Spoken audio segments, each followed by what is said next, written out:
of our mouths and the meditations of our hearts be ever acceptable to you, our rock and our Redeemer. Amen. These are strange times in which we live. And I found that out personally this Thursday. I was going home from work and I found that it would be a good time for me to go to the grocery store. I needed to pick up a few things, but this was my grievous mistake. Everyone had been talking about all the shortages on the shelves, and I kind of laughed it off. I figured it was a bit of an exaggeration. That was my downfall. So I went in, I was still wearing my collar from work, and I went to grab just a few things. I needed some oranges and some chicken, and of course, some paper towels. So I picked up the oranges, I went along, picked up a chicken, and went down the rows to find the paper products aisle. But as I turned down, I found that there was a woman blocking my way.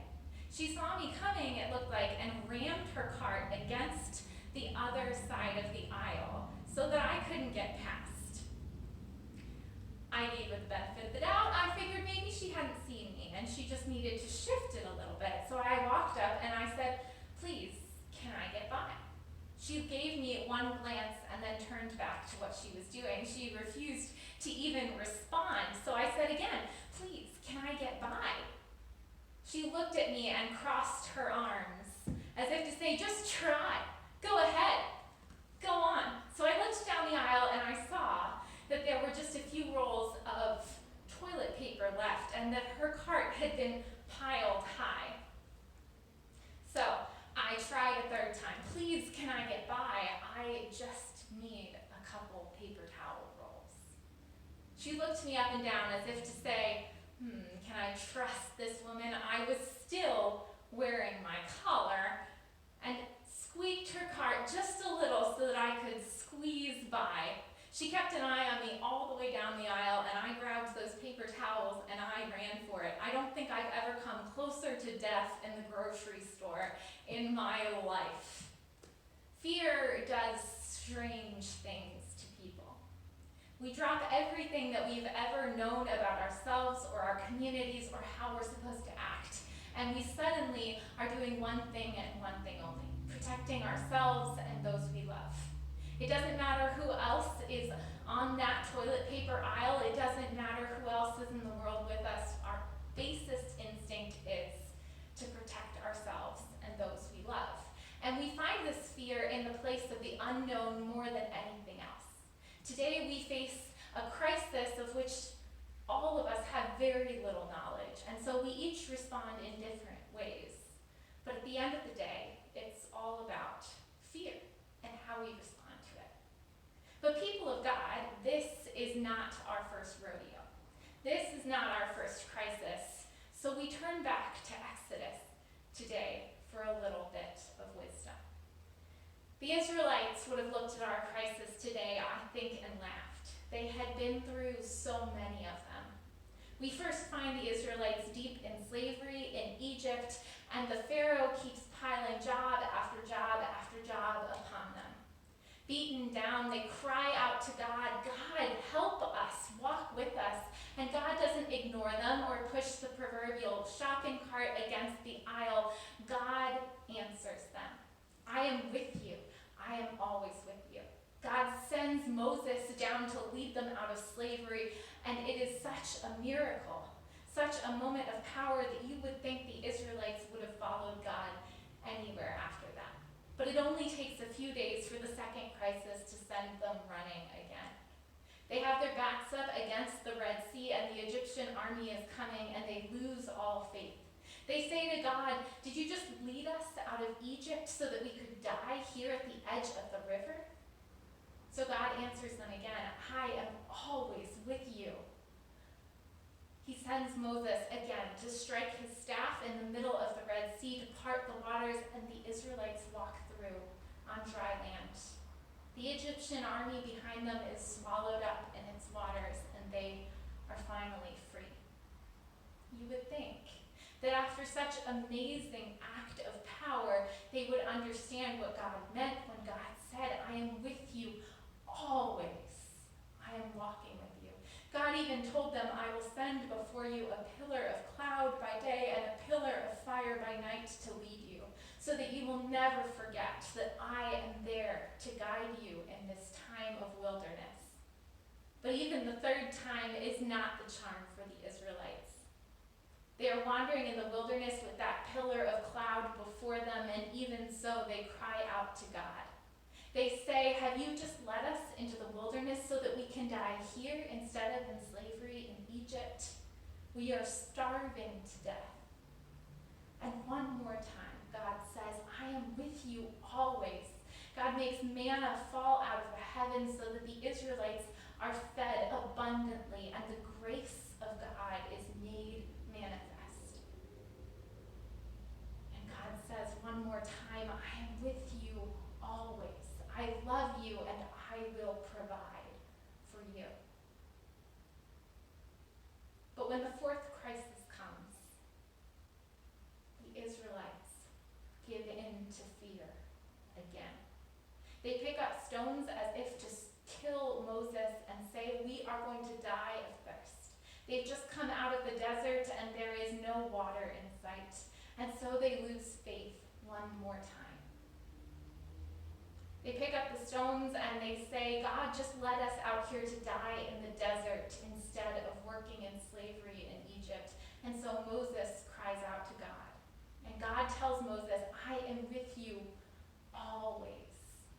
He picks up the staff and strikes a stone, and there from the stone comes pouring forth bountiful, pure water, perfect to drink. And the Israelites are saved one more time. God says, I am with you always, no matter what. The Israelites panicked. They lost their head. They didn't know what to do. And so again and again, as crisis after crisis comes, they give in to fear. They're even ready to kill Moses, who had saved them again and again. Fear is a normal human reaction to crisis. The people of Israel show that again and again, and I think we show that today again and again. People react to divide against oneself, to lift up one truth or another against another. They turn against each other and won't share their toilet paper or their food, and it even looks ridiculous from the outside. It looks as though in the face of crisis there is only ever one reaction: to turn against each other and to protect only yourself. But there is another way. People of God, followers of Christ, there is another way.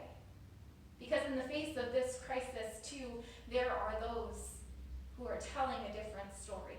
There are those who are helping their neighbors and calling to check in on the elderly to make sure they're all right and they have the supplies they need. There are those doctors and nurses who are going to work every day knowing that they put themselves at risk to do so, but knowing that it will help others if they do so. There are those who are sharing their food or even their toilet paper just to make sure that everyone has enough. But my favorite story comes out of Italy. In Italy, the crisis has become massive. The disease seems to be taking over, and so they have enacted a massive quarantine. People are stuck in their homes for weeks at a time, and so loneliness and isolation begins to set in. There's fear. There are people who are dying. In the face of all of this, the temptation can be panic again. The temptation can be to give in to fear. But the Italians chose something else. At a certain time of day, they all go out on their balconies of their apartments, and one person begins to lift up a voice and sing. Another joins in, and then another, and there is a beautiful song that comes out of it. That song now, it won't win any awards. They won't become famous musicians out of it. We won't bring back those who have died or cure this disease. But they sing nonetheless. And theirs is a song of courage in the face of danger. Theirs is a song of community in the face of isolation. Theirs is a song of love in the face of hatred. Theirs is a song of hope in the face of despair. People of God, we have the opportunity today and every day to choose what story we tell. We have the chance to choose what song we sing. And I would challenge you, as people of God, as followers of Christ, that the second song is the song we sing. The song of those Italians standing out on their balconies, that's the song we are called to sing. So people of God, as we go forth from here, as we wonder when we will meet again in person, as we look with fear and trembling at what is coming at us, I challenge you not to give in to fear. I challenge you to sing the song of your God, the song of the God who says, I am always with you even to the end of the age. I challenge you to sing the song of a God who says that there will be life after death, that hatred cannot overcome love, that love is even strong enough to overcome pain and illness and death. I challenge you to sing the song of the God who says that there is a kingdom that is coming that will transform everything here. I challenge you to sing the song of the God who tells you to love your God and your neighbor with all your heart and mind and soul and strength. I challenge you to sing the song of the God of Israel. And how do we do that?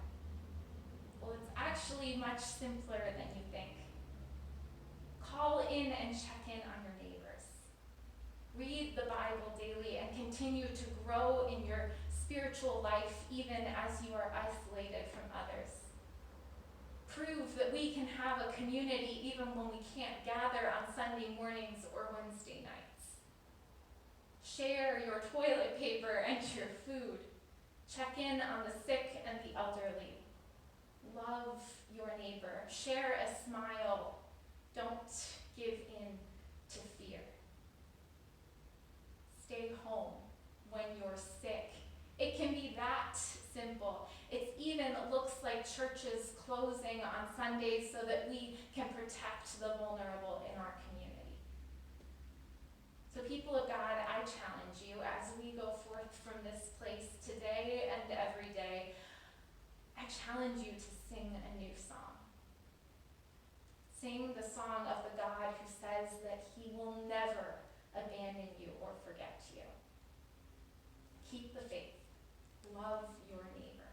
And you might just find that there in the wilderness, in the least likely of places, there is water pouring forth from a rock. Living water, water of love and grace and hope. Because that's what God is all about. So keep the faith. Love your neighbor. And remember that this is the God who says, I am with you always, even to the end of the age. Thanks be to God, and amen.